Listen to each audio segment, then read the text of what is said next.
Ini bukan aku yang berbicara ya. Ini seorang ustadz yang terkenal juga di Indonesia yang berbicara ya. Jadi kepada netizen-netizen Indonesia yang selalu membanggakan, aku bangga jadi rakyat Indonesia. Coba lihat pembangunan di Indonesia ya. Yang berbicara seperti itu mungkin babu dalam Malaysia ini. Cobalah ya, kalau berbicara itu jangan meludah ke atas, terkena muka sendiri ya. Aku ya berpikir ya, banyak juga negara-negara miskin di dunia ini ya. Banyak juga yang datang bekerja keluar negara, orang-orang di seluruh dunia ini ya. Tapi tak sama seperti Indonesia. Coba lihat perempuan-perempuan Indonesia yang terpaksa. Ada yang bicara bukan dipaksa. Ya betul, bukan dipaksa, tapi terpaksa ya. Terpaksa meninggalkan negara sendiri untuk bekerja. Coba lihat ya, berapa ramai perempuan-perempuan Indonesia yang menjadi pahlawan devisa di seluruh negara dunia ya. Ke Arab Saudi, ke Hong Kong, ke Taiwan, ke China, ke Malaysia, sudahlah jangan tanya lagi ya. Banyak. Jadi kepada netizen-netizen Indonesia ya, jangan hanya pandai berbicara berkoar-koar ya. Lihat fakta ya, fakta lihat. Malam itu, media sosial Indonesia digemparkan oleh sebuah video yang diunggah oleh seorang wanita Malaysia bernama Siti Aisyah. Dengan wajah penuh ejekan, ia menghina Indonesia secara terang-terangan. Indonesia? Negara miskin yang hanya bisa mengirim pembantu dan buruh ke negeri kami, katanya sambil tertawa sinis. Tak hanya itu, ia juga merobek gambar Garuda Pancasila dan membuangnya ke tempat sampah. Presiden kalian? Tak lebih dari pemimpin lemah yang tak punya nyali, lanjutnya dengan penuh penghinaan. Dalam hitungan jam, video itu menyebar luas. Twitter, Instagram, dan Facebook dibanjiri kemarahan netizen Indonesia.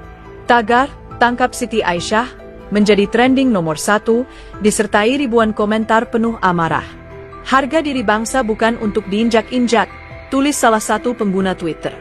Bukannya menyesal, Siti Aisyah justru mengunggah video kedua, kali ini dengan lebih banyak hinaan.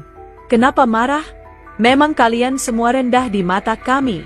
Kalian cuma budak di negeri kami, ucapnya sambil tersenyum sinis. Di Jakarta, gelombang kemarahan semakin tak terbendung. Ratusan orang turun ke jalan, menggelar demonstrasi di depan Kedutaan Besar Malaysia. Mereka meneriakkan tuntutan agar pemerintah Malaysia segera menangkap Siti Aisyah dan meminta maaf secara resmi. Beberapa pengunjuk rasa bahkan membakar bendera Malaysia sebagai bentuk protes. Polisi dikerahkan untuk mengendalikan situasi, tetapi amarah rakyat terus membara. Di dalam Istana Negara, Presiden Prabowo Subianto duduk diam di ruang kerjanya, menyaksikan video penghinaan itu dengan wajah tegang.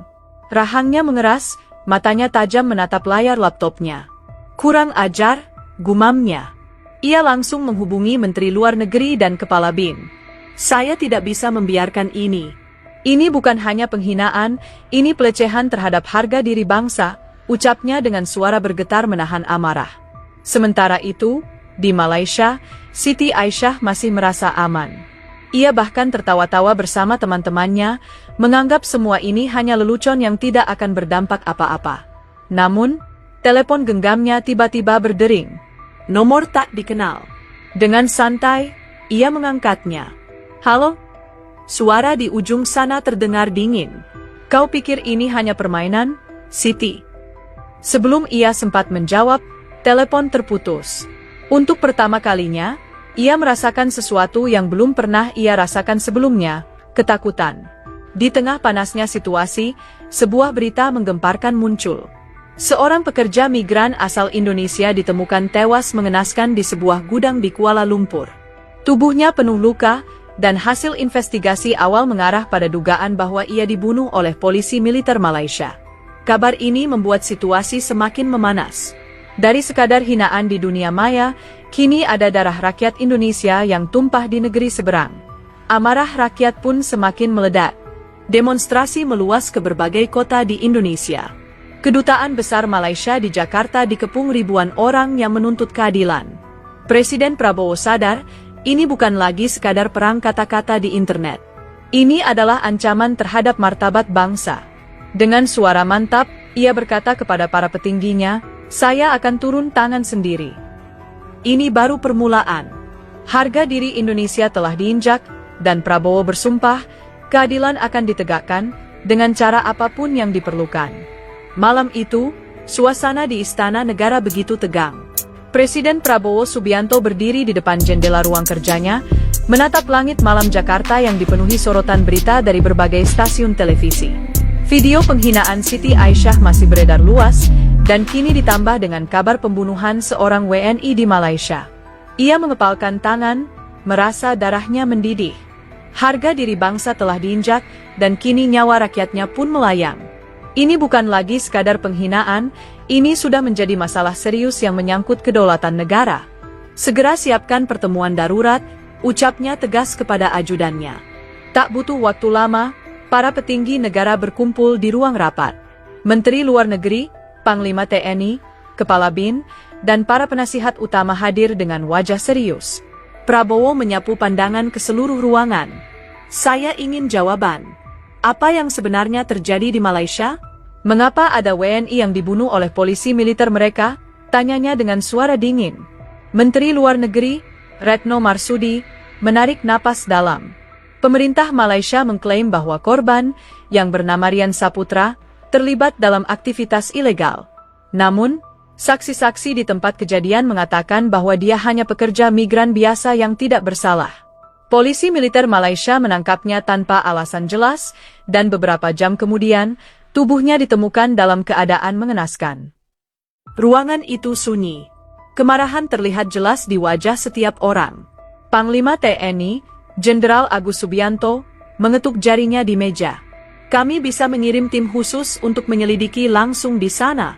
Jika memang ada keterlibatan oknum militer Malaysia, kita tidak bisa tinggal diam." Prabowo mengangguk, lalu berkata dengan suara mantap, "Saya ingin bukti konkret. Kirim tim intelijen kita ke Malaysia. Kita tidak bisa hanya mengandalkan pernyataan sepihak mereka. Selain itu, saya akan menghubungi Perdana Menteri Malaysia secara langsung." Ia menatap kepala BIN dengan tajam. "Kita juga harus tahu siapa Siti Aisyah sebenarnya. Perempuan itu bukan sekadar pembuat konten biasa.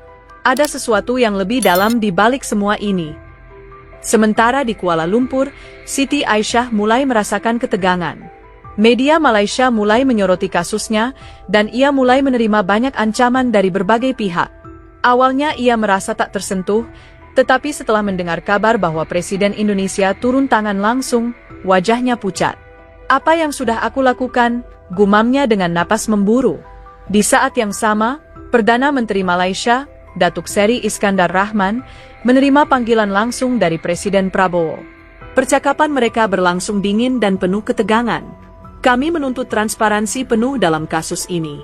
Saya ingin penyelidikan terbuka, dan jika ditemukan keterlibatan aparat Anda, mereka harus diadili," ujar Prabowo dengan suara berat. Perdana Menteri Malaysia terdiam sejenak, lalu berkata, "Kami akan menangani ini secara internal." Namun, Prabowo tak puas dengan jawaban itu. "Saya ingin kepastian, bukan janji kosong," balasnya tajam. "Pertempuran belum selesai. Ini bukan sekadar masalah diplomasi, tetapi pertaruhan harga diri bangsa. Dan Prabowo, sebagai pemimpin, tidak akan mundur sampai keadilan ditegakkan." Di tengah malam yang sunyi, sebuah jet pribadi lepas landas dari Lanut Halim Perdana Kusuma, membawa tim intelijen khusus yang ditugaskan langsung oleh Presiden Prabowo. Tim ini dipimpin oleh Mayor Satria, seorang perwira Kopassus yang sudah puluhan kali menjalankan operasi rahasia di luar negeri. Misinya jelas, mengungkap kebenaran di balik pembunuhan Rian Saputra dan menggali informasi lebih dalam tentang Siti Aisyah. Mereka tidak bisa hanya mengandalkan diplomasi. Fakta di lapangan harus ditemukan, dengan cara apapun.